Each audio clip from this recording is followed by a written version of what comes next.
dan ucapan syukur. Ya Bapa yang Maha Kudus, dengan penuh syukur kami datang ke hadapan-Mu pada hari ini.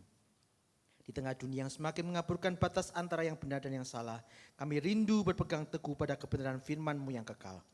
Mampukan kami ya Tuhan untuk tetap menjaga kompas moral kami agar senantiasa selaras dengan nilai-nilai Kristus, bukan dengan arus dunia yang berubah-ubah.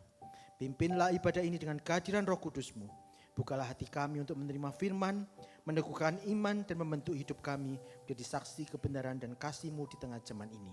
Di dalam nama Tuhan Yesus Kristus kami sudah berdoa dan mengucap syukur. Amin. Saudara-saudari yang terkasih dalam Tuhan, di tengah dunia yang semakin mengaburkan kebenaran, kita diingatkan bahwa kompas moral orang percaya tetap berpusat pada Kristus dan karya salibnya. Kasih-Nya yang besar dan darah-Nya yang tercurah menjadi dasar bagi hidup yang benar dan berkenan kepada Tuhan. Mari kita mempersiapkan hati dan menaikkan pujian dalamnya kasih-Mu Bapa, sebagai ungkapan syukur dan penyerahan diri, agar hidup kita senantiasa dipimpin oleh nilai-nilai Kristus. Tuhan Yesus memberkati.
Menyembah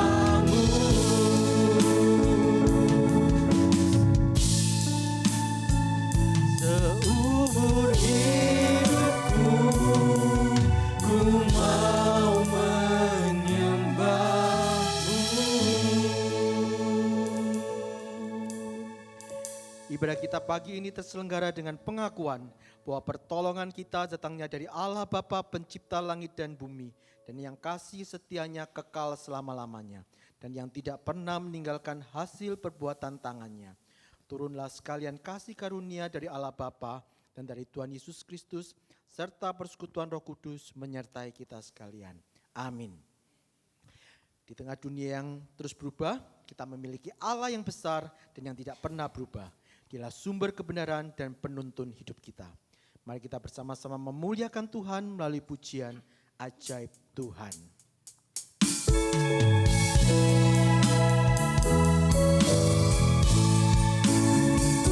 Maka jiwaku pun memuji-Mu, sungguh besar Kau Allahku. Ku bersorak memuji nama-Mu, ajaib Tuhan, ajaib Tuhan. Ya Tuhanku, bila ku ingat akan segenap alam yang Kau ciptakan, lihat bintang dan dengar bunyi guru, kuasa-Mu nyata di segenap alam. Maka jiwaku pun memuji-Mu, sungguh besar Kau Allahku. Ku bersorak memuji nama-Mu, ajaib Tuhan, ajaib Tuhan. Tuhan tidak menolak siksa salib yang tersedia bagi yang berdosa. Dengan rela menanggung hukumanku, tumpahkan darah hapus dosaku. Maka jiwaku pun memuji-Mu, sungguh besar Kau Allahku. Ku bersorak memuji nama-Mu, ajaib Tuhan, ajaib Tuhan. Jiwaku pun memuji-Mu, sungguh besar Kau Allahku. Ku bersorak memuji nama-Mu, ajaib Tuhan, ajaib Tuhan, ajaib Tuhan, ajaib Tuhan.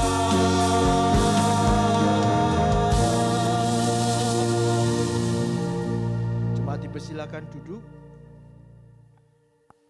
Mari kita mempersiapkan hati kita untuk doa pengakuan dosa melalui pujian Jadikan Aku Indah, sebagai ungkapan kerinduan agar Tuhan membentuk kita menjadi pribadi yang taat, setia, dan berkenan di hadapan-Nya.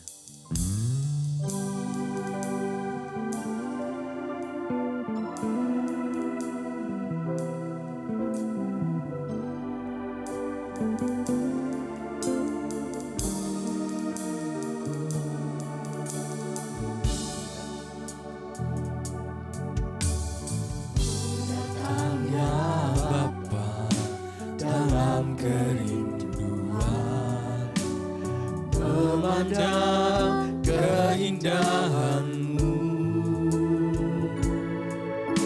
Ku berikan segalanya, semuanya yang ada.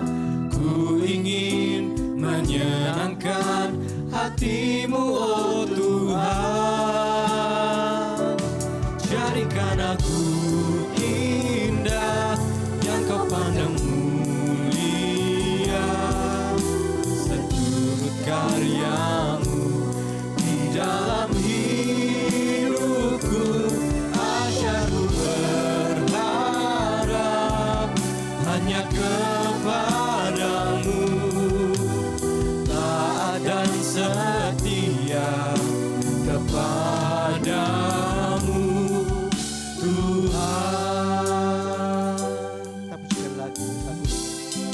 datang ya Bapa.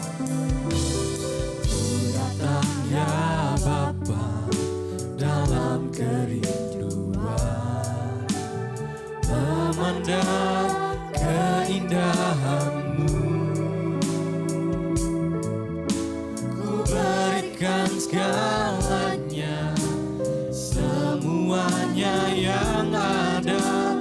Ku ingin menyenangkan hati-Mu, oh Tuhan.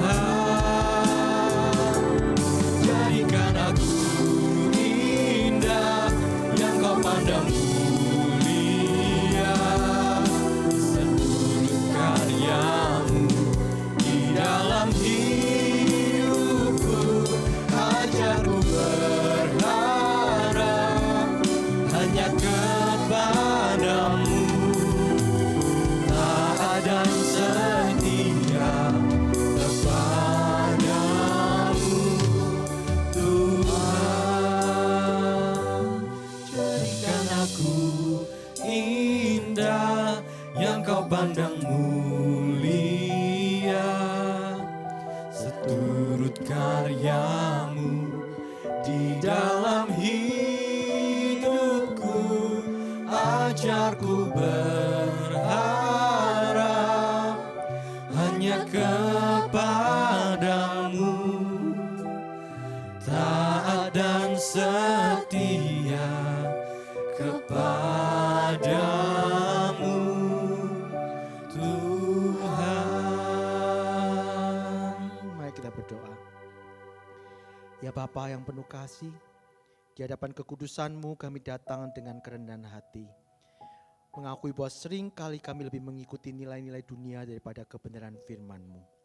Kami mudah berkompromi, takut untuk melakukan yang benar, dan lalai menjaga hati serta pikiran kami tetap tertuju kepada Kristus. Ampunilah segala dosa dan kelemahan kami ya Tuhan.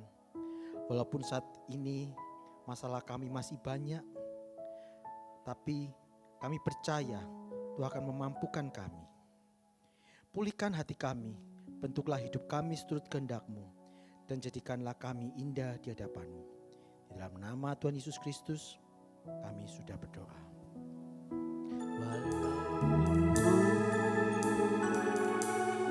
Walaupun gunung itu tak berpindah, tetap percaya Kau yang punya kuasa. Sekalipun ku dalam lembah gelap, tak mengapa asal Kau di sampingku. Walaupun masalahku masih ada, tetap percaya rencana-Mu terima.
Berita anugerah diambil dari Kisah Para Rasul pasalnya yang 13 ayatnya 38 hingga ke 39. Jadi ketahuilah hai saudara-saudara, oleh karena dialah maka diberitakan kepada kamu pengampunan dosa. Dan di dalam dialah setiap orang yang percaya memperoleh pembebasan dari segala dosa yang tidak dapat kamu peroleh dari hukum Musa. Mari kita bersama-sama bangkit berdiri, kita akan menerima petunjuk hidup baru. Kita akan bacakan bersama-sama. Petunjuk hidup baru terambil dari Efesus pasal yang kelima ayat yang ke-10 hingga ke-11. Dan ujilah apa yang berkenan kepada Tuhan. Janganlah turut mengambil bagian dalam perbuatan-perbuatan kegelapan yang tidak berbuahkan apa-apa. Tetapi sebaliknya telanjangilah perbuatan-perbuatan itu. Saudara-saudara yang terkasih, mungkin hari-hari ini kita menghadapi tantangan dan pergumulan. Namun firman Tuhan mengingatkan kita untuk tetap percaya. Karena Dia tidak pernah meninggalkan kita. Mari kita nyatakan bersama melalui lagu ini bahwa hati kita tetap percaya pada Tuhan dalam segala keadaan.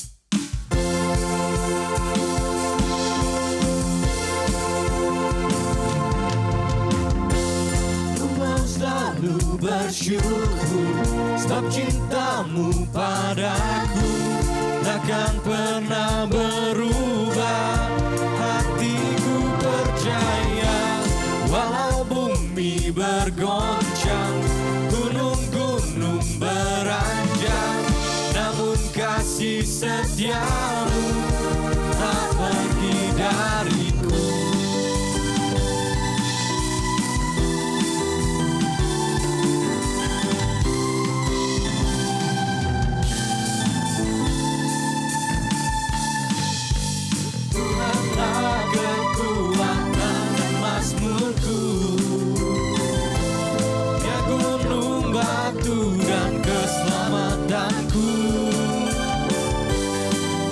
Padamu hatiku percaya, Kaulah menara dan kota perlindungan. Ku mau selalu bersyukur sebab cintamu padaku takkan pernah berubah. Hatiku percaya walau bumi bergoncang, gunung-gunung beranjak, namun kasih setiamu tak pergi dariku. Ku mau selalu bersyukur sebab cintamu padaku takkan pernah berubah.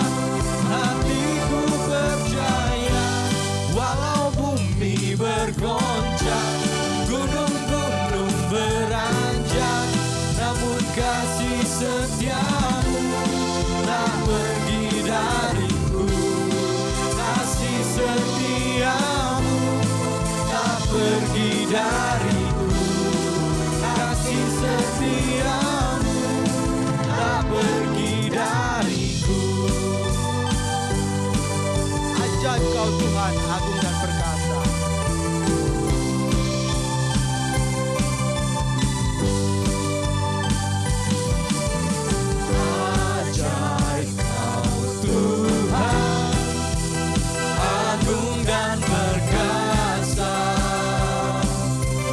Kau pun berkemenangan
lagi kita akan mendengarkan firman Tuhan. Jemaat dipersilakan duduk. Kiranya hati dan pikiran kita dipersiapkan untuk menerima kebenarannya, sehingga di tengah dunia yang penuh dengan nilai-nilai yang berubah, kita tetap hidup menurut kehendak Kristus dan memancarkan keindahan karakternya. Mari kita pujikan lagu Memancarkan Keindahanmu, dan kita akan sambung dengan lagu pujian Ku Mau Hidup Bagimu.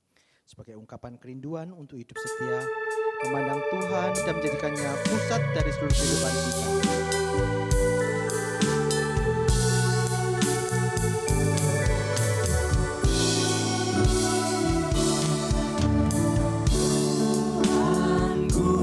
Dapat memancarkan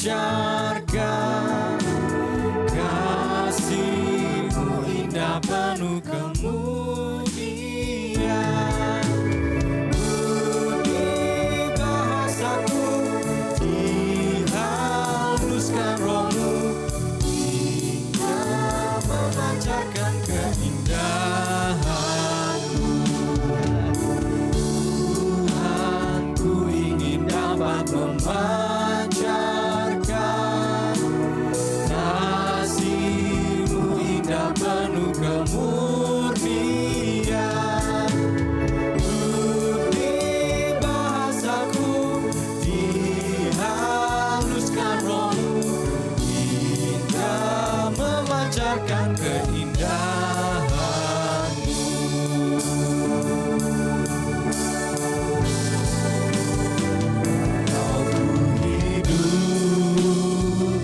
Ku hidup bagimu, hatiku tetap menyembahmu. Dunia tak bisa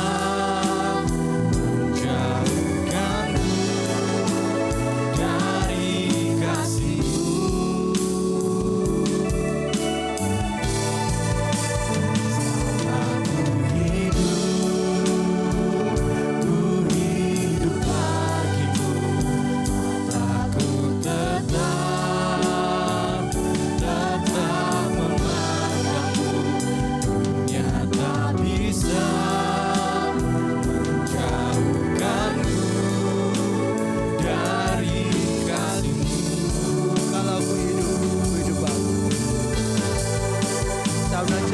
Bersama-sama bangkit berdiri.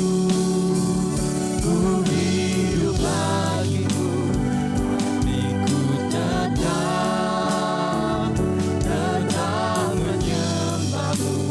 Dunia tak bisa menjauhkanku dari kasih-Mu.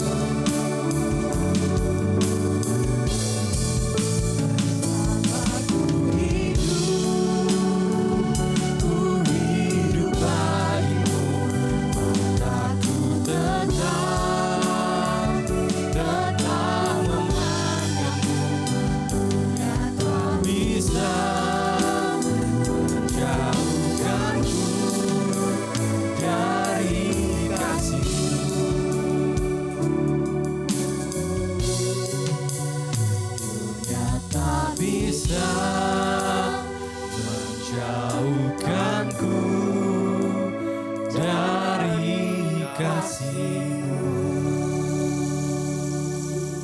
Mari kita masuk dalam doa.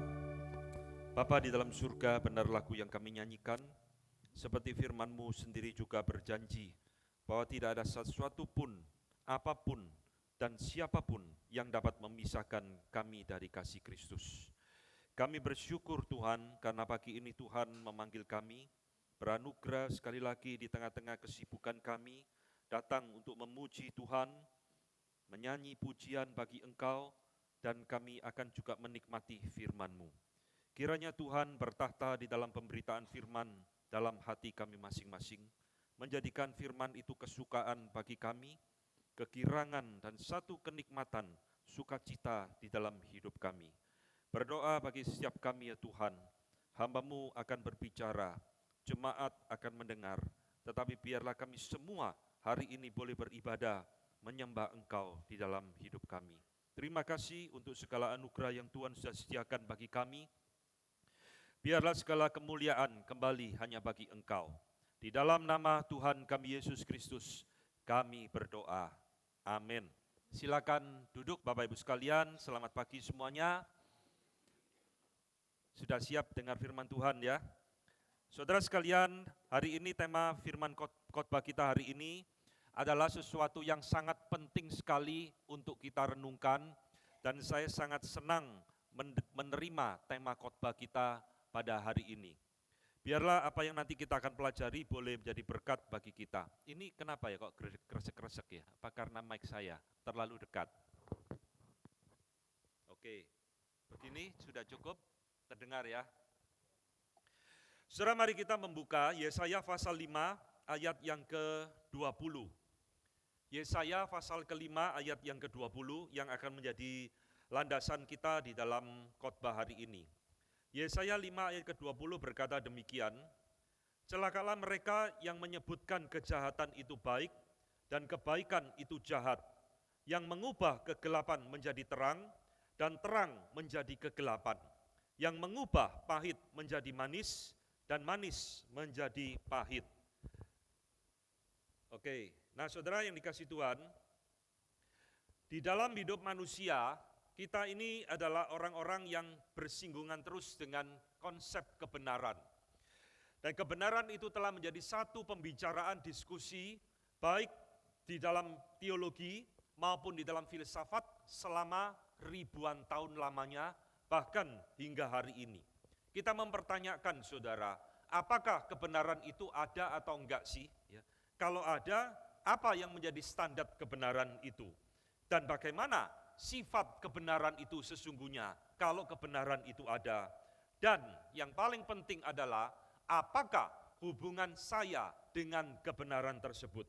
Saudara, pertanyaan-pertanyaan seperti ini telah menjadi satu perdebatan, diskusi selama ribuan tahun di dalam sejarah umat manusia. Nah, termasuk kita saudara yang hidup di dalam abad ke-21 ini, kita juga diperhadapkan kepada satu pertanyaan yang sama sejak ribuan tahun yang lalu. Kebenaran itu ada atau tidak? Kalau ada, apa standarnya? Bagaimana relasi saya dengan kebenaran? Dan sebagainya. Nah saudara, pagi ini sesuai dengan judul khotbah, kita akan berbicara tentang salah satu pandangan atau yang kita kenal dengan istilah worldview. Worldview adalah salah satu cara seseorang memandang dunia dan seluruh isinya. Setiap manusia membawa worldview-nya masing-masing. Worldview bisa salah, worldview bisa benar. Saudara-saudara, worldview inilah yang akan mengendalikan seluruh arah hidup manusia, seluruh arah hidup seseorang. Karena worldview berbicara tentang nilai-nilai, worldview berbicara tentang tujuan, worldview berbicara tentang satu pemahaman di dalam hidup manusia. Kita seringkali tidak menyadari, tapi sebenarnya setiap kita itu membawa sebuah worldview di dalam hidup kita masing-masing. Hari ini saya akan mengajak saudara merenungkan satu worldview, satu cara pandang tentang kebenaran yang disebut dengan relativisme. Saudara, istilah relativisme mungkin jarang kita dengar, tetapi istilah relatif itu seringkali kita dengarkan di dalam kehidupan kita sehari-hari. Saudara-saudara, kalau kita ditanya oleh orang, enak mana soto di depot A dengan soto di depot B? Kita seringkali menjawab, ya relatif lah. Artinya apa saudara? Ya tidak bisa memutuskan ya mana yang lebih enak. Di situ juga enak, di situ juga enak, ya relatif lah. Bagus mana saya pakai baju merah atau baju biru? Ya, ketika seorang suami atau istri mau ke gereja, mau ke pesta, dia tanya kepada pasangannya, bagus mana saya pakai baju merah atau baju biru? Ya pakai merah ya bagus, pakai biru ya bagus, kamu tetap cantik kok. Ya relatif lah, mau biru merah boleh-boleh lah. Saudara-saudara, relatif itu ada di dalam kehidupan kita sehari-hari. Memang tidak segala sesuatu itu bersifat mutlak, saudara. Saudara mau pakai baju apa, saudara suka makan apa, saudara suka pergi ke tempat mana, itu relatif, saudara.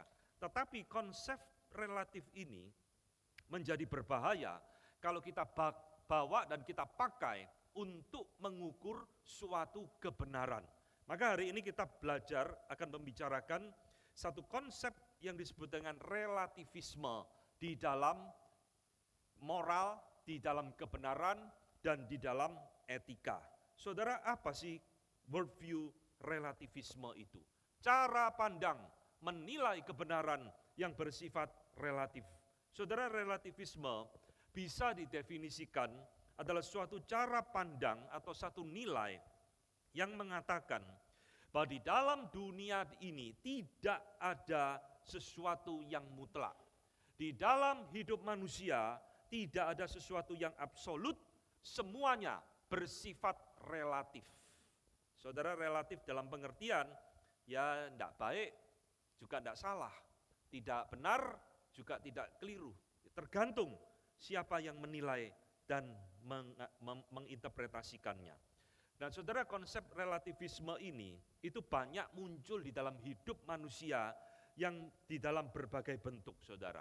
Ada yang disebut dengan religious relativisme, mengajarkan dan mengatakan bahwa tidak ada sesuatu nilai-nilai kebenaran yang mutlak di dalam semua agama. Ya, Kristen ada benernya, Islam ya ada benernya, Hindu, Buddha ya ada benernya. Jadi tidak ada kebenaran yang mutlak milik satu agama tertentu. Semua relatif, ada kebenaran, ada kelemahannya masing-masing. Religious relativisme mengajarkan seperti itu. Termasuk di dalam historical relativisme. Relativisme di dalam sejarah. Apa yang dituliskan di dalam sejarah itu belum tentu benar. Bisa salah, tergantung bagaimana penulis itu mentafsirkan sejarah. Jadi saudara, ini yang jadi perdebatan salah satu juga di Indonesia kan. Benar enggak Indonesia dijajah Belanda? Dulu dari SD kita diajari 350 tahun. Sekarang muncul satu wacana, belum tentu itu benar.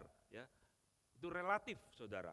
Dan terakhir juga bisa di dalam bentuk moral relativisme. Nah, ini yang bahaya, saudara.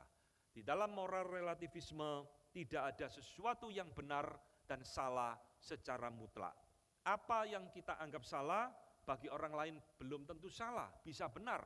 Apa yang dianggap orang lain benar bagi orang yang lain lagi, itu satu kesalahan. Saudara-saudara, ini adalah satu pemahaman yang sangat berbahaya sekali, tetapi ini muncul ada di sekitar kehidupan kita tanpa kita sadari. Jadi saudara, bagi penganut relativisme ini, semua yang disebut dengan kebenaran itu tergantung dari pemikiran saya, tergantung dari perspektif saya. Nah, pertanyaannya saudara, hari ini kita akan melihat dari firman Tuhan, dari manakah worldview relativisme ini muncul di dalam dunia? Semua yang ada di dalam dunia ini, saudara, pasti ada asalnya. Tidak mungkin tiba-tiba itu muncul. Semua selalu memulai awalnya. Saudara, ini yang menarik di dalam Alkitab. Alkitab mengatakan kepada kita, saudara, relativisme itu muncul sejak manusia jatuh di dalam dosa. Bagaimana mungkin? Karena Kejadian 3 ayat 4 mengatakan demikian. Tetapi ular itu berkata kepada perempuan itu, yaitu Hawa ya, sekali-kali kamu tidak akan mati, tetapi Allah mengetahui bahwa pada waktu kamu memakannya, matamu akan terbuka, dan kamu akan menjadi seperti Allah, perhatikan, tahu tentang yang baik dan yang jahat. Saudara, manusia jatuh di dalam dosa karena iblis memakai dan menanamkan konsep relativisme ini di dalam pikiran Adam dan Hawa. Paling tidak kita melihat, saudara, ada dua hal yang iblis relatifkan terhadap perintah Allah. Yang pertama, iblis merelatifkan hukuman Allah. Tuhan sedang ngomong kepada Adam, jangan dimakan. Kalau dimakan kamu akan mati. Iblis ngomong, alah ndak akan mati kok. Kamu cuma ditakut-takuti oleh Tuhan. Tuhan ndak sungguh-sungguh mau jalankan perintah itu. Kamu cuma digertak oleh dia. Ini direlatifkan. Apa yang Tuhan perintahkan kepada Adam direlatifkan oleh iblis. Tuhan ndak sungguh-sungguh kok memberikan perintah itu. Yang kedua, saudara, perhatikan, iblis merelatifkan standar moral, standar kebenaran di dalam diri Adam dan Hawa. Kalau kamu makan buah itu, kamu akan jadi seperti Allah, dan kamu akan tahu yang baik dan yang jahat. Nah, ini saudara, jadi iblis itu merelatifkan standar kebenaran. Tuhan itu tidak mau disaingi oleh kamu. Nah, kenapa kamu kok mau terus tunduk kepada Dia? Tuhan ngomong salah, Tuhan ngomong benar, ini boleh, ini tidak boleh, dan sebagainya. Kamu kalau jadi Allah bagi dirimu sendiri, kamu akan menentukan yang baik dan yang jahat menurut ukuranmu. Kenapa kamu kok terus mau nurut kepada Tuhan? Saudara, hati Hawa dan Adam hari itu mulai tergoda dengan spirit relativisme di dalam diri mereka. Jadi hari ini kita tahu saudara, spirit relativisme itu adalah akarnya pemberontakan terhadap otoritas dan kedaulatan Allah. Ini akarnya. Maka sejak hari itu ketika manusia itu memberontak kepada Tuhan, benar juga ya diomongkan setan. Ngapain kita mesti tunduk kepada Tuhan? Kenapa hidup kita mesti diatur oleh Tuhan? Kita mau menentukan hidup kita sendiri. Kita mau menentukan mana yang benar, mana yang salah menurut ukuran kita sendiri. Maka saudara, ketika manusia sudah jatuh di dalam dosa, relativisme itu menjadi bagian di dalam hidup manusia hingga hari ini. Hari ini kita banyak mendengar orang tidak sadar, bahkan mungkin tidak mengerti apa itu relativisme, tapi sebenarnya sudah menganut paham ini di dalam hidup mereka. Saudara-saudara, Alkitab mencatat beberapa hal yang mengerikan tentang relativisme ini.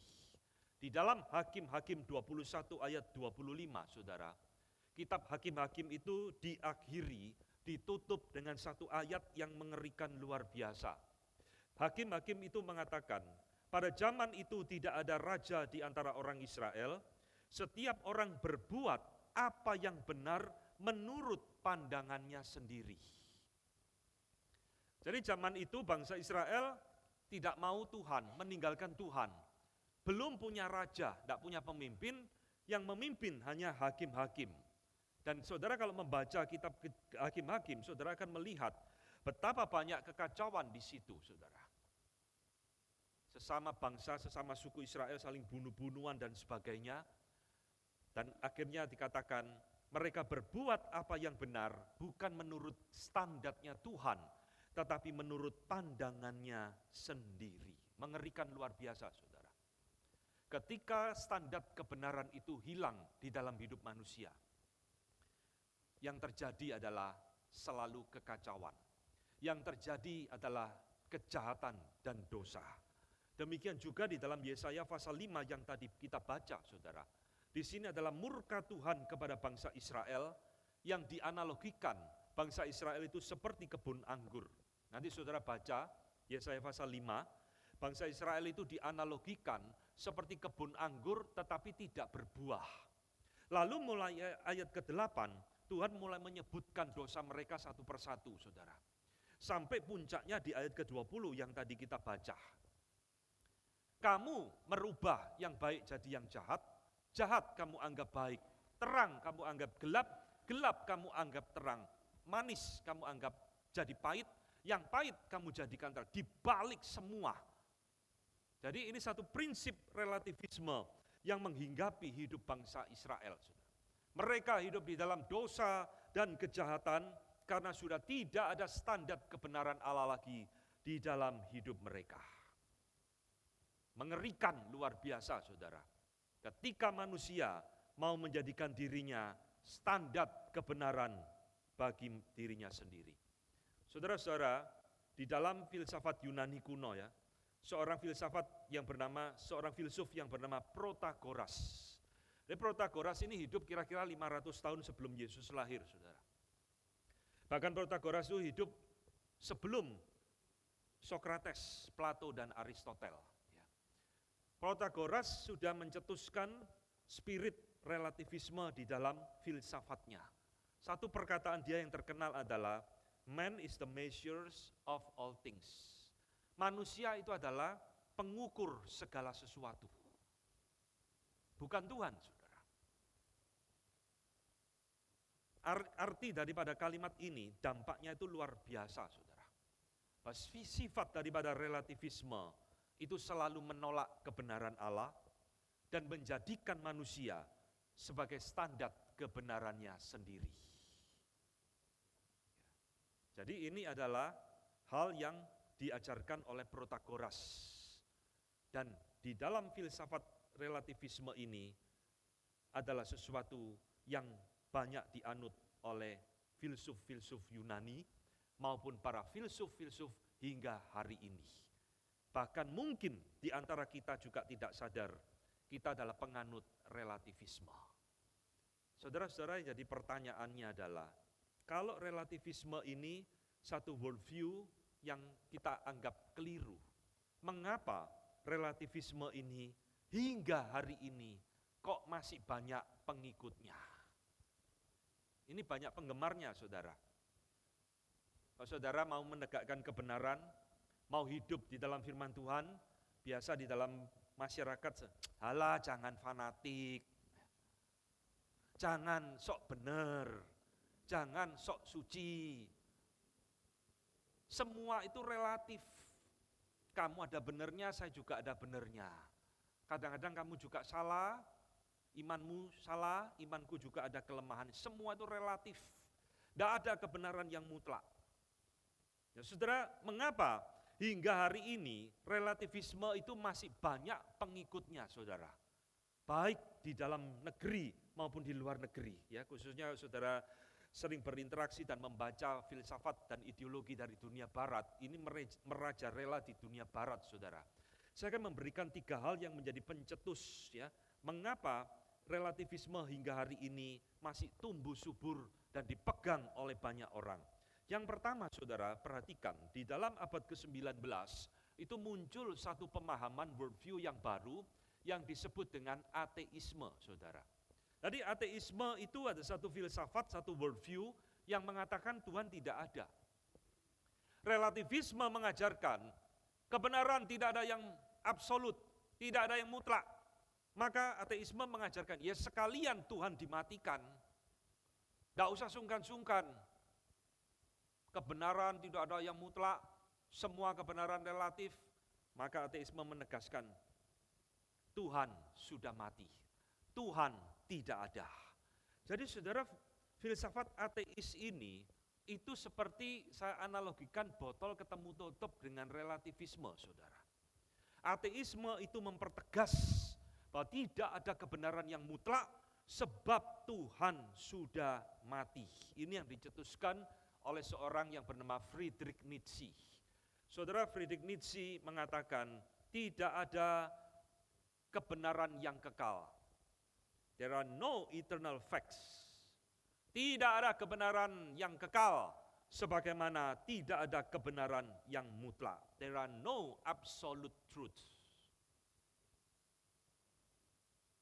Jadi saudara, inilah cara berpikir orang relatif. Maka saudara yang dikasih Tuhan, bagi orang-orang relatif seperti Nietzsche, kebenaran itu hanya bersifat perspektif individu semata-mata. Kalau itu kamu anggap benar, silakan. Tapi jangan paksakan kepada saya. Bagi saya, apa yang kamu anggap benar, belum tentu benar buat saya. Apa yang saya anggap salah, belum tentu salah buat kamu. Maka jangan menghakimi orang. Oh itu salah, itu benar. Karena tidak ada kebenaran yang bersifat absolut. Mengerikan, saudara. Kebenaran itu hanya bersifat tafsiranmu semata-mata, kata Friedrich Nietzsche. Maka saudara-saudara, di dalam abad yang lampau, seorang Rusia, Fyodor Dostoyevsky, menuliskan satu novel yang terkenal, The Brother Karamazov. Karamazov bersaudara. Nah, novel ini, saudara, sering dikutip satu ayat yang diucapkan oleh salah satu orang di dalamnya, Ivan Karamazov, ngomong kepada kokonya. Ya, dia mengatakan, if God does not exist, everything is permitted. Jika Allah itu tidak ada, segala sesuatu diperbolehkan. Ngeri, saudara. Kalau Allah itu tidak ada, kamu mau melakukan apapun, silakan. Saudara, ini mirip kita ini sekarang kembali ke zaman hakim-hakim yang tadi saya katakan. Manusia berbuat apa yang benar menurut pandangannya sendiri. Sebab Allah dianggap sudah tidak ada. Saudara-saudara, Allah sering dianggap jadi penghalang manusia, bukan? Allah kita dianggap terlalu cerewet. Ini salah, ini nggak boleh, itu keliru, itu jangan lakukan. Dia seperti kita dirantai oleh Allah dengan hukum-hukumnya. Kita jadi budak, kita tidak bebas. Maka ateisme mengajarkan kalau Allah tidak ada, kita jadi orang yang merdeka. Silakan lakukan apa yang kita inginkan, karena Allah tidak ada. Nah saudara, ini adalah pemikiran daripada ateisme yang banyak meracuni dan merusak masyarakat di dalam zaman ini. Yang kedua saudara, kenapa relativisme itu tumbuh subur dalam zaman ini? Karena kita tidak sadar saudara, kita ini sedang memasuki satu era yang baru yang disebut dengan zaman postmodern. Istilah ini jarang kita dengar, kita hanya mendengar familiar dengan istilah modern. Wah, kita orang modern, kamu orang kuno, ketinggalan zaman, kamu kurang modern sih. Nah saudara, kita ini sebenarnya sudah tidak hidup di dalam zaman modern saudara. Kita ini telah melampaui modern, postmodern.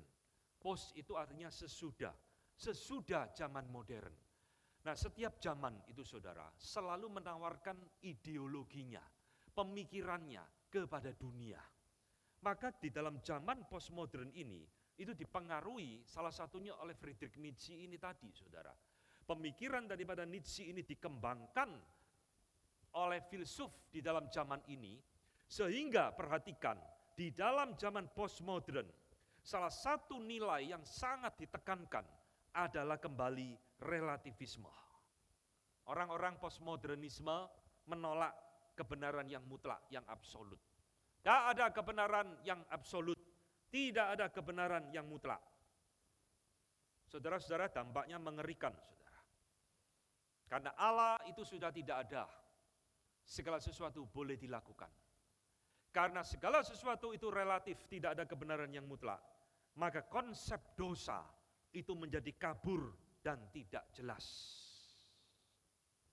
Orang zaman sekarang, saudara, berapa yang masih menganggap kumpul kebo itu dosa?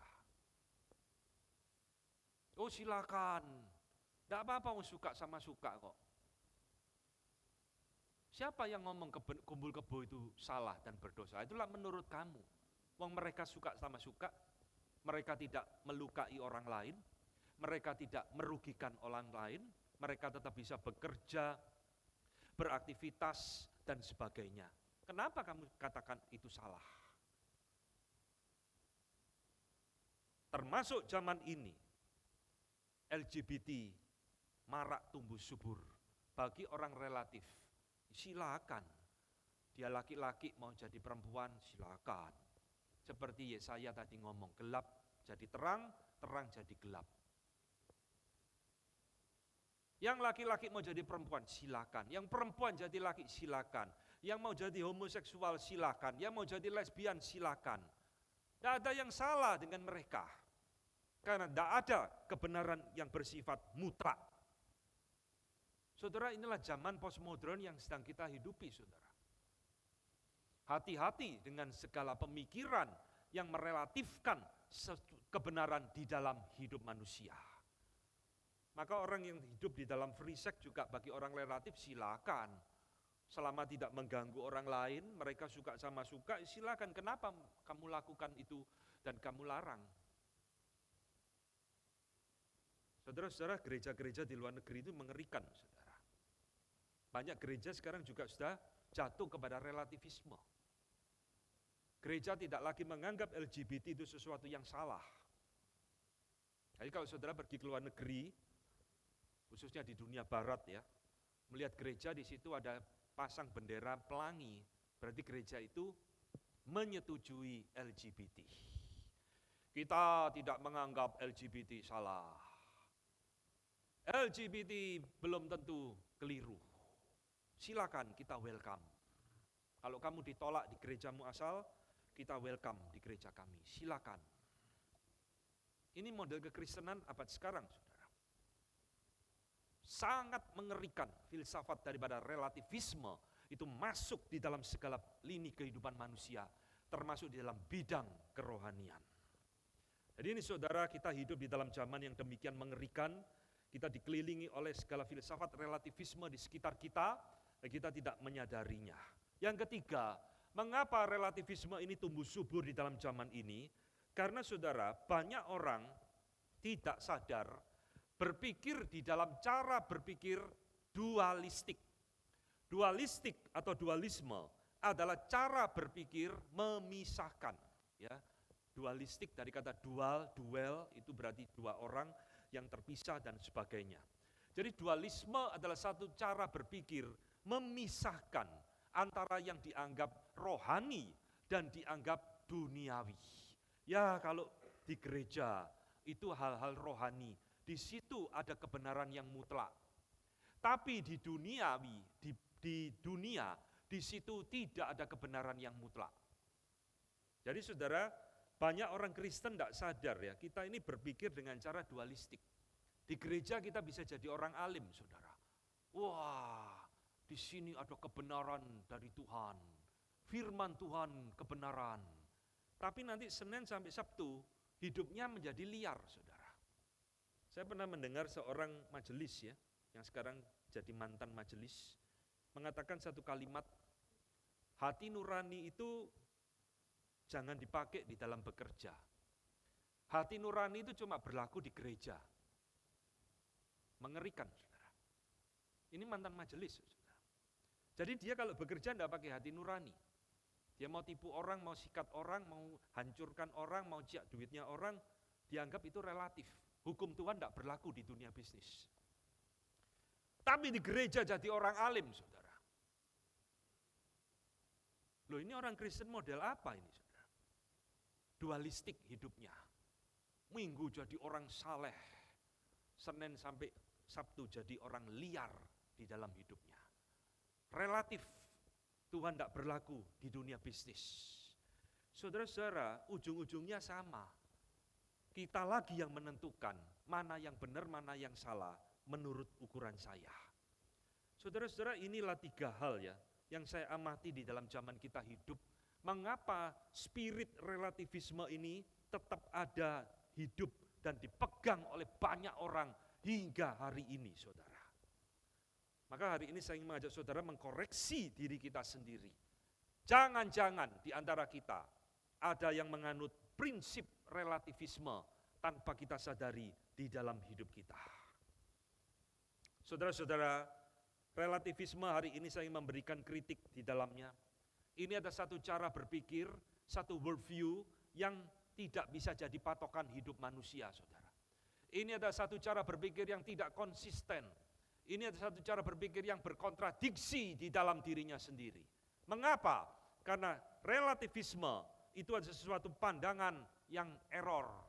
Saudara-saudara perhatikan ya, ketika orang-orang penganut relatif ini mengatakan, tidak ada kebenaran yang mutlak, dia sendiri sedang memutlakkan perkataannya. Ngerti maksud saya? Coba cerna perkataan saya baik-baik. Anggap saya seorang relatif. Saya ngomong kepada saudara, hei, tahu enggak? Tidak ada kebenaran yang mutlak di dalam dunia ini. Pada waktu saya ngomong tidak ada kebenaran yang mutlak, saya sedang memutlakkan perkataan saya sendiri. Ini kontradiksi, saudara, tidak konsisten. Jadi kalau saudara ketemu orang relatif mengatakan, saya kasih tahu ya, tidak ada kebenaran yang mutlak, termasuk di dalam kekristenan. Saudara bisa counter balik. Berarti omonganmu sendiri juga tidak mutlak. Ini satu cara berpikir yang tidak konsisten, yang self-contradiction. Saudara-saudara, orang relatif mengatakan, mencuri belum tentu salah, berzina belum tentu keliru, membunuh belum tentu melanggar hukum. Relatif. Mengapa saudara mereka bisa mengatakan seperti ini? Karena mereka tidak jadi korban, saudara. Kalau orang penganut relativisme, rumahnya kemalingan, saya jamin 100% ngamuk, saudara. Kurang ajar, harus tangkap malingnya. Berarti dia memutlakkan toh, ada yang benar, ada yang salah. Kenapa kok kamu ngamuk? Ini kurang ajar malingnya ya. Rumah saya dirampok habis semua. Berarti dia ada sesuatu sense benar dan salah dalam hidupnya. Kalau saudara ketemu orang relatif ngamuk, enggak apa-apa ya. Rumahmu kemalingan tuh yang maling belum tentu keliru. Begitu kan saudara, biar tambah ngamuk. Jadi kalau saudara ketemu orang relatif berzina belum tentu salah. Pada waktu anaknya diperkosa di dalam sebuah chaos, dia pasti akan marah. Orang relatif itu tidak konsisten, mengatakan semua relatif, tidak salah, karena dia tidak jadi korban, saudara. Kalau ada keluarganya dibunuh, pasti dia marah. Tidak apa-apa, keluargamu mati, yang bunuh itu belum tentu salah kok, coba. Ngomong seperti itu, saudara, biar tambah marah sekalian. Jadi saudara-saudara lihat, relativisme adalah satu worldview yang penuh kontradiksi di dalamnya. Yang tidak bisa jadi patokan di dalam hidup manusia. Ini kesalahan, saudara. Ini error, ini penyimpangan, ini pemberontakan daripada rencana Tuhan di dalam hidup manusia. Maka hari ini saya mengajak saudara melihat ya, sekarang bagaimana iman Kristen itu melihat konsep kebenaran berbeda dengan relativisme. Saudara-saudara, Kristus menebus kita bukan sekedar supaya kita diampuni dosanya. Kristus menebus kita bukan sekedar kita masuk surga, tapi Kristus menebus kita supaya kita juga berubah di dalam cara pemikiran kita, pengenalan kita tentang kebenaran itu sendiri. Nah, ini yang saudara harus ingat di dalam hidup saudara. Roma 12 ayat 2 mengatakan, jangan kamu menjadi serupa dengan dunia ini. Ini negatif, saudara. Ya. Jangan menjadi serupa. Jangan tiru nilai-nilai dunia. Tetapi sekarang positifnya, berubahlah, kata Paulus, melalui pembaharuan budimu. Sehingga kamu dapat membedakan mana kehendak Allah, apa yang baik, yang kudus, dan yang berkenan, dan yang sempurna kepada Allah. Saudara, ini panggilan hidupmu dan panggilan hidup saya. Saudara. Bukan sekedar, wah haleluya, saya diampuni dosa saya, haleluya, besok saya mati masuk surga, lalu hidup di dalam dunia sembarangan, tidak karu-karuan. Tidak. Tuhan menginginkan kita berubah cara berpikir kita di dalam termasuk mengenai kebenaran. Maka iman Kristen yang benar pasti dan harus menolak konsep relativisme. Mengapa? Karena kebenaran itu ada. Kebenaran itu bukan sekedar ada, kebenaran itu mutlak. Kebenaran itu bukan sekedar mutlak, kebenaran itu adalah dari diri Allah sendiri. Saudara, iman Kristen mempercayai Allah itu ada. Dan Allah adalah sumber, otoritas, standar dari kebenaran yang kita pegang. Apa yang Tuhan katakan salah, pasti salah. Apa yang Tuhan katakan benar, pasti benar. Jangan dibalik seperti Yesaya tadi, saudara. Benar jadi salah, salah jadi benar, gelap jadi terang, terang jadi gelap. Itu satu kebencian di mata Tuhan. Maka saudara-saudara, iman Kristen tidak percaya kepada relativisme. Kebenaran itu bersifat mutlak. Mutlak artinya itu berlaku di segala tempat. Mutlak artinya berlaku di segala zaman. Mutlak artinya tidak bisa digantikan oleh nilai-nilai manusia. Kalau yang namanya berzina itu dosa di Indonesia, itu berarti juga salah di mana-mana dalam pandangan Tuhan. Kalau mencuri itu salah di Amerika, berarti itu juga salah di mata Tuhan di seluruh alam semesta ini. Itu mutlak. Tidak bisa kita jadi orang mau relatif. Oh Tuhan, mencuri itu salah. Kalau mencuri di rumahmu Tuhan, di gereja. Tapi kalau di tempat lain tidak apa-apa Tuhan.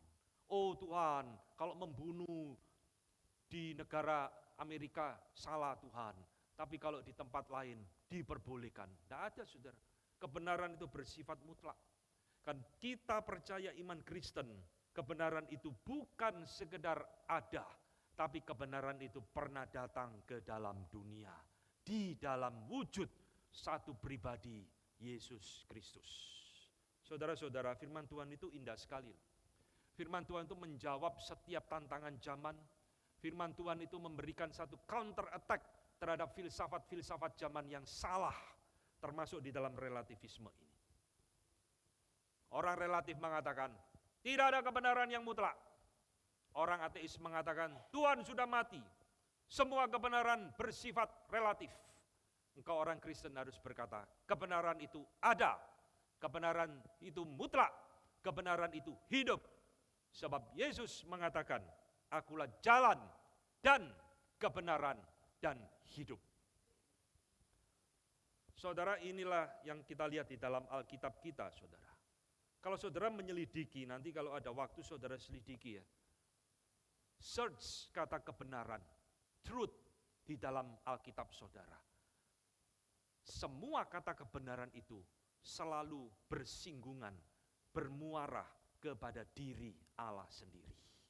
Entah diri Allah, kebenaran Allah, firman-Nya, keadilannya, kekudusannya, semua itu bersinggungan dengan kebenaran di dalam diri Allah. Mas saudara-saudara, Alkitab kita mengatakan Yesus adalah jalan dan kebenaran dan hidup. Kebenaran itu pernah datang ke dalam dunia, saudara. Menjumpai kita orang yang berdosa, menyelamatkan kita, dan memberikan kepada kita arah, standar bagaimana kita sebagai umat Tuhan harus hidup di tengah-tengah dunia dan zaman yang relatif ini. Maka Tuhan menginginkan, saudara, kebenaran itu menjadi bagian di dalam hidup umat-Nya. Mulai dulu, hari ini sampai Kristus nanti datang kedua kalinya. Amsal 11 ayat 19 mengatakan, saudara, siapa berpegang kepada kebenaran yang sejati, dia menuju hidup. Tetapi siapa mengejar kejahatan, menuju kematian. Ayat yang indah sekali, saudara. Kita diminta oleh Tuhan itu hidup dan mengejar kebenaran itu di dalam hidup kita.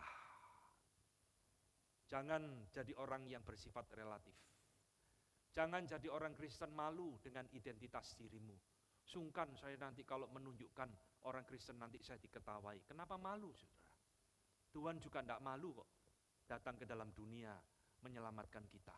Kenapa kita kok malu identitas kita diketahui sebagai orang Kristen?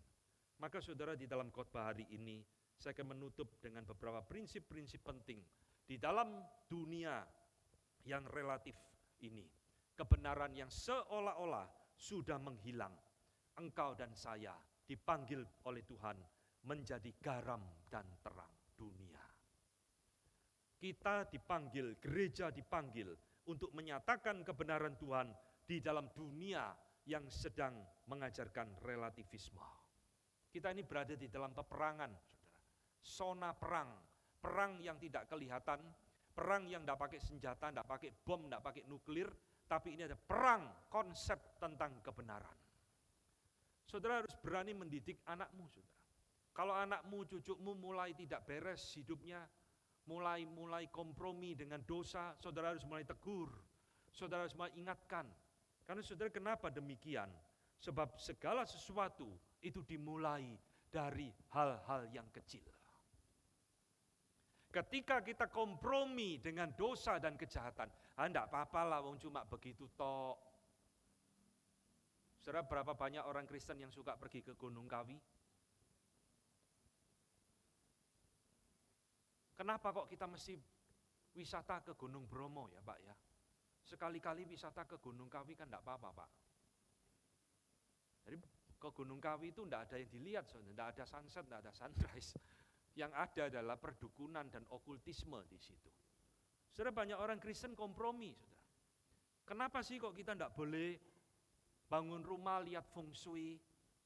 Oh, kamar harus menghadap sini, dapur harus begitu. Kamar enggak boleh di bawahnya dapur. Kenapa Pak? Panas. Kenapa kita enggak boleh kompromi dengan hal seperti ini, ramalan-ramalan? Mau menikahkan anaknya cari hari baik. Saudara, kalau ada orang tanya saya, Pak, anak saya mau menikah, tolong carikan hari yang baik. Saya kasih tahu ya, hari yang baik ya. Pertama adalah jangan cari tanggal tua. Karena dompetnya orang sudah kosong semua. Nanti angpaunya anakmu sedikit, cari tanggal muda. Hari baik itu. Oh ya. Saudara mulai kompromi, cari peramal, cari hari baik, hari jahat dan sebagainya. Saudara lihat ya, dosa itu selalu dimulai dari hal-hal yang nampaknya sepele, saudara. Ingat peristiwa kejadian yang tadi kita pelajari. Nampaknya sepele. Alah cuma makan buah begitu tok aja kok kamu takut sih. Iblis merelatifkan sesuatu yang bersifat mutlak di dalam diri Adam dan Hawa. Saudara-saudara, koruptor-koruptor di negara kita yang hari ini kita lihat mengerikan, korupsi miliaran rupiah bahkan puluhan ratusan M itu dimulai dari dosa yang kecil. Saya tidak yakin saudara, koruptor-koruptor itu langsung tiba-tiba caplok miliaran rupiah. Itu sudah dimulai sejak dia merintis karir di dalam karir yang rendah. Di dalam jabatan yang rendah dia sudah mulai kompromi, korupsi mungkin ratusan ribu. Alah kalau saya korupsi ratusan ribu negara enggak apa-apa kok. Lalu karirnya mulai tinggi, meningkat jabatannya korupsi mulai jutaan, puluhan juta, ratusan juta sampai jadi wakil menteri, jadi menteri dan sebagainya. Langsung caplok baru miliaran dan ratusan miliar. Itu proses evolusi daripada dosa di dalam hidup manusia. Dan semua dimulai dari kompromi. Saudara-saudara yang dikasih Tuhan, Allah memberikan kepada kita satu standar kebenaran di dalam hidup kita sebagai orang percaya. Standar itu adalah firman Tuhan di dalam hidup kita.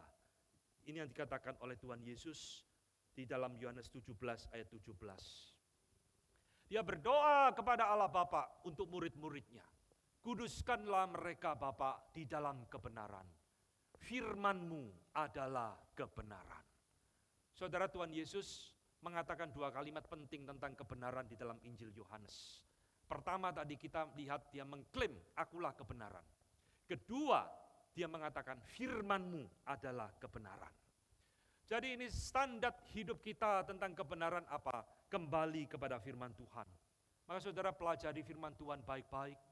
Kalau saudara sudah menangkap esensi daripada firman Tuhan di dalam hidup saudara, saudara akan menjadi orang yang hidup di dalam kebenaran. Tuhan menginginkan saudara, kita ini jadi orang yang militan, bukan orang yang fanatik. Tahu bedanya fanatik dengan militan? Fanatik itu artinya orang yang membela sesuatu tanpa mempedulikan benar dan salah. Tidak peduli benar atau salah, karena kamu temanku, kamu saya bela. Itu fanatisme, saudara. Banyak jemaat fanatik dengan hamba Tuhannya. Hamba Tuhannya sudah salah hidup di dalam dosa, tetap dibela, tetap diikuti. Itu fanatik. Tapi militan bukan fanatik. Militan adalah satu sikap yang teguh, tidak kompromi, meyakini itu sesuatu kebenaran, dan dia pegang dengan baik-baik di dalam hidupnya. Itu militan. Rasul-rasul bukan fanatik. Rasul-rasul itu militan. Memegang dan tidak kompromi dengan iman yang mereka percayai. Saudara, Tuhan menginginkan kita ini jadi orang yang militan, bukan orang yang fanatik. Maka saudara tidak perlu malu menyatakan imanmu di dalam dunia ini. Justru itu yang Tuhan inginkan kita lakukan di dalam dunia ini. Biar semua orang mengatakan itu boleh, itu baik. Tapi kalau firman Tuhan mengatakan itu salah, itu tetap salah dan berdosa. Saudara-saudara, jangan mengkompromikan imanmu. Kalau kita mulai kompromi di dalam hal etika, kita mulai kompromi di dalam hal moral, maka pelan-pelan kita juga akan kompromi dengan doktrin kita. Ini sesuatu yang bahaya luar biasa, saudara. Ya, enggak apa-apa lah, enggak usah percaya Yesus satu-satunya jalan keselamatan. Ya mungkin ada keselamatan lain di dalam iman agama yang lain. Enggak apa-apa, mulai kompromi, saudara. Nanti mulai pelan-pelan Allah Tritunggal dibuang. Nanti pelan-pelan Alkitab dibuang. Maka hidup kita lama-lama menjadi hidup yang relatif. Dan saudara ingat, Ketika tidak ada standar kebenaran di dalam hidup seseorang, yang terjadi selalu chaos. Yang terjadi selalu kejahatan. Ini sudah dibuktikan di dalam Alkitab, saudara. Maka saudara yang dikasih Tuhan, hari ini firman Tuhan mengingatkan kepada kita. Mari kita kembali kepada kebenaran yang sejati. Tuhan sudah memberikan kebenaran itu di dalam hidup saudara. Pegang itu baik-baik. Jangan kompromikan. Wariskan kepada anakmu. Wariskan kepada cucumu. Wariskan kepada orang-orang di sekitarmu. Inilah kebenaran yang aku pegang. Mau saudara? Amin ya. Biarlah kita sekali lagi jadi orang yang militan di mata Tuhan. Yang mau berpegang teguh tanpa berkompromi dengan dosa dan kejahatan. Biarlah firman Tuhan pagi ini boleh jadi berkat bagi kita semua.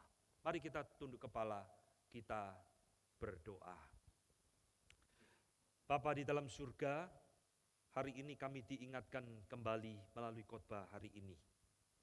Bahwa kami hidup di dalam dunia yang sedang tidak baik-baik saja ya Tuhan. Ada banyak ideologi, ada banyak worldview yang bertentangan dengan firman-Mu di sekitar kami. Termasuk salah satunya adalah relativisme. Kami ingin Tuhan, Engkau memberikan pengertian kepada kami. Agar kami hidup sebagai orang percaya, bukan menjalani hidup ini dengan ajaran relativisme.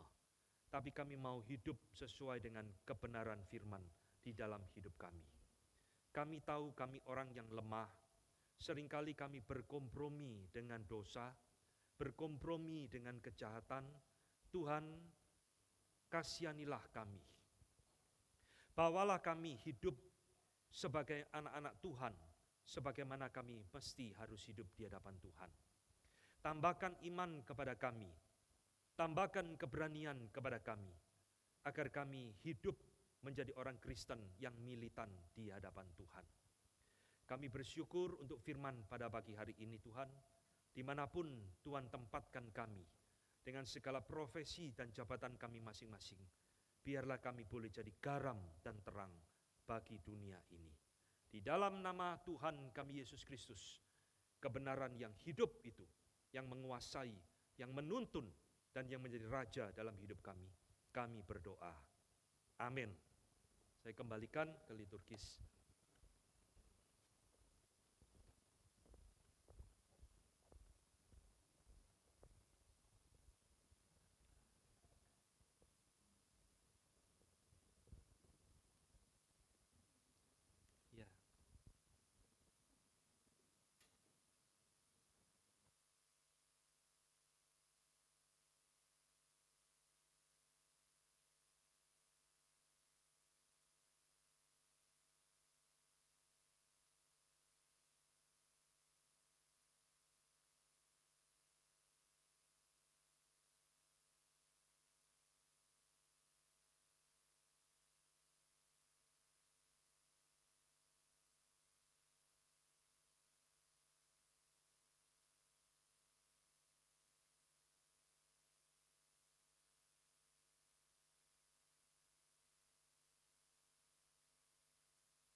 Terima kasih untuk penginjil Calvin Renata yang telah menyampaikan firman Tuhan dan juga tim paduan suara yang telah menyampaikan pelayanan puji-pujian.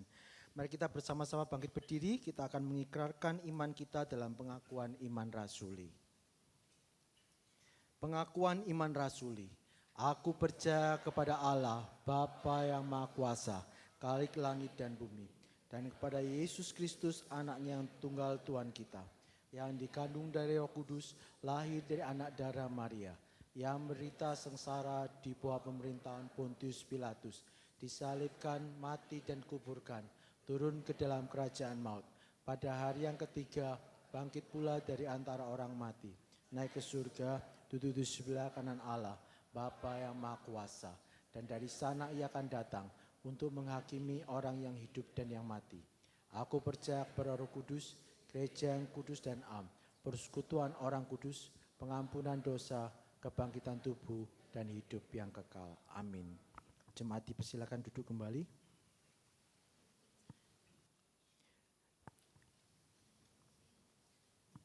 Mari kita bersama-sama kita akan persiapkan persembahan. Kita akan pujikan satu lagu.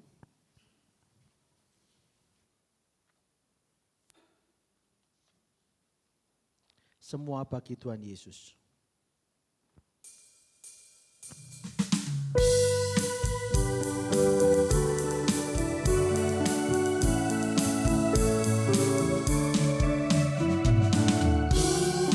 Jiwa kekuatan pada Yesus ku serahkan, hidup yang telah ditebus ku serahkan pada Yesus.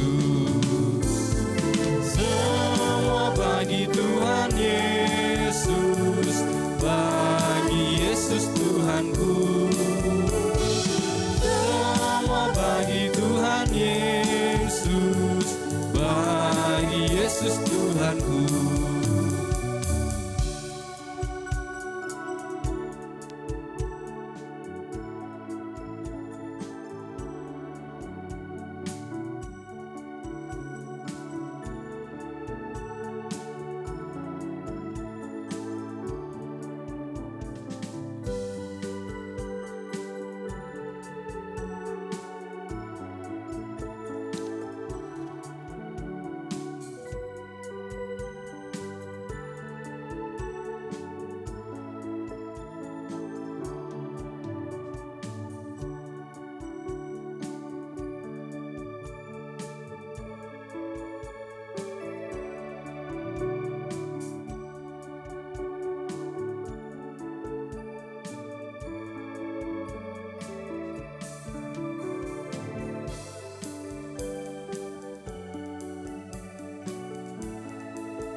Sama-sama nyanyikan pujian ini bait kedua.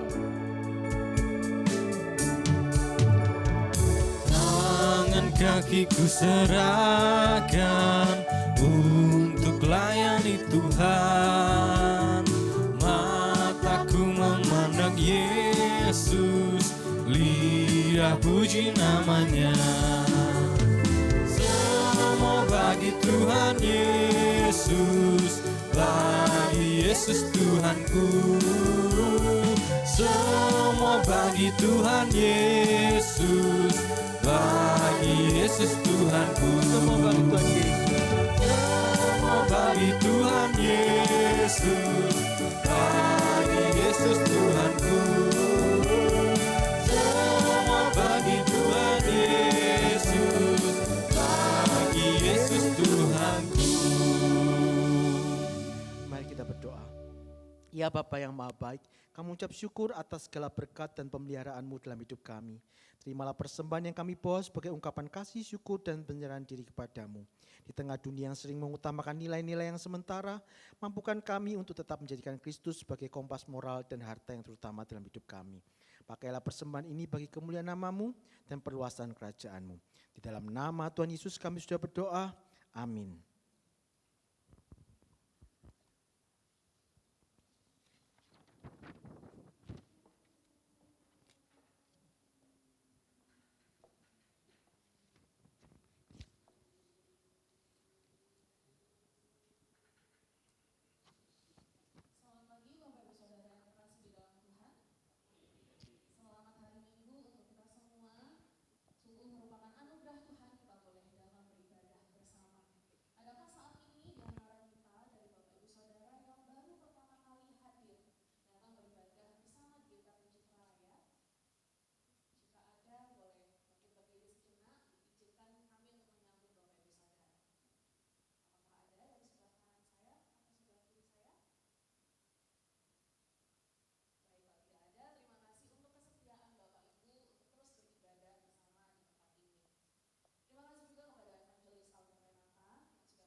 Karena saya ingin ikut ambil bagian dalam pelayanan Tuhan dengan apa yang bisa saya lakukan. Karena saya menemukan saudara seiman yang bisa menjadi keluarga bagi saya. Saya menemukan sukacita dalam melayani Tuhan melalui pelayanan anak-anak. Karena saya ingin membalas kebaikan Tuhan dalam hidup saya. Karena saya ingin memakai karunia yang sudah Tuhan berikan untuk saya. Karena bagi saya melayani itu bukan beban, tapi sebuah kehormatan.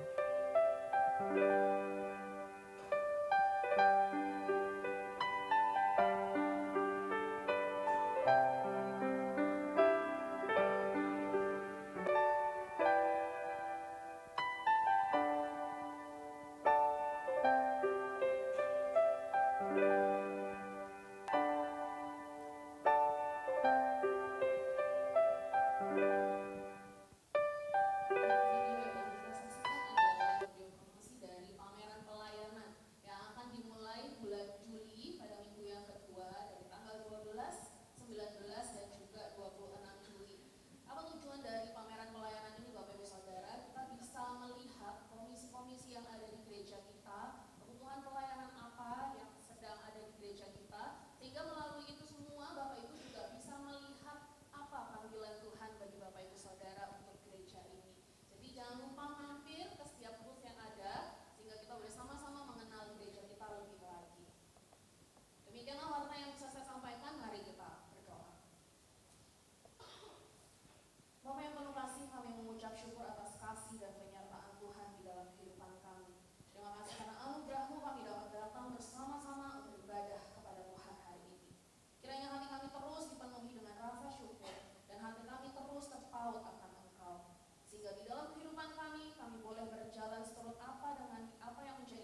terus melingkupi atas mereka. Pengharapan senantiasa ada di dalam Engkau.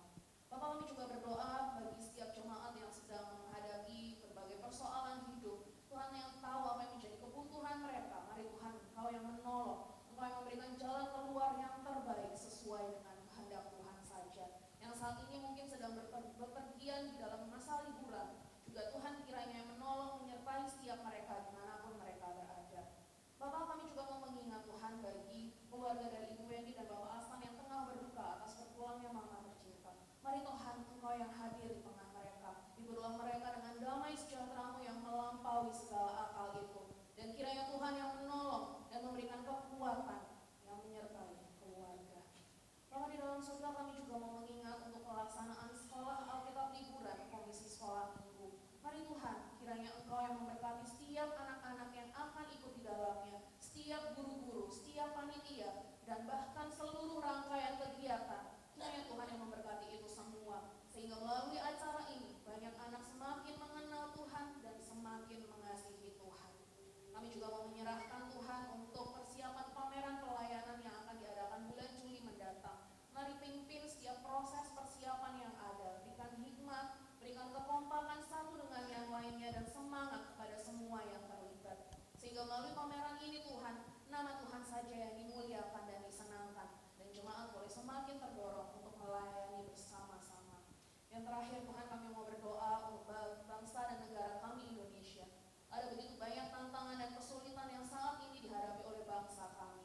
Oh Tuhan, kiranya Engkau sendiri yang memberkati para pemimpin kami dengan hikmat, sehingga mereka boleh memimpin dengan integritas dan semua boleh berjalan seturut dengan apa yang Tuhan mau.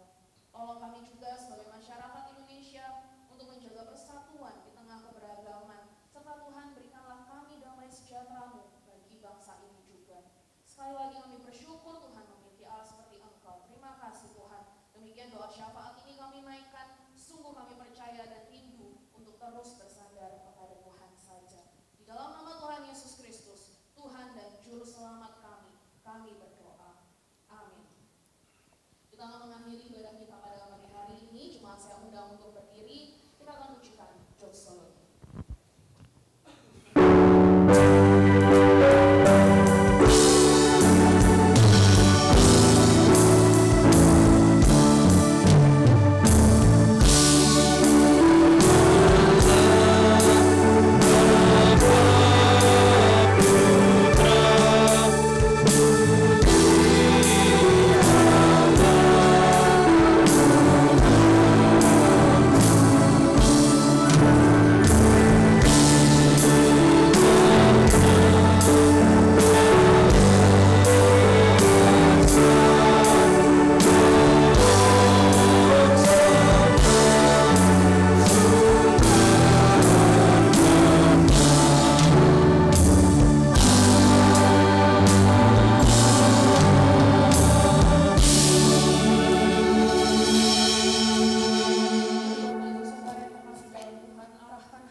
Kasih karunia dari Allah Bapa, cinta kasih Tuhan Yesus Kristus, dan persekutuan Roh Kudus menyertai saudara sekalian, mulai hari ini sampai selamanya.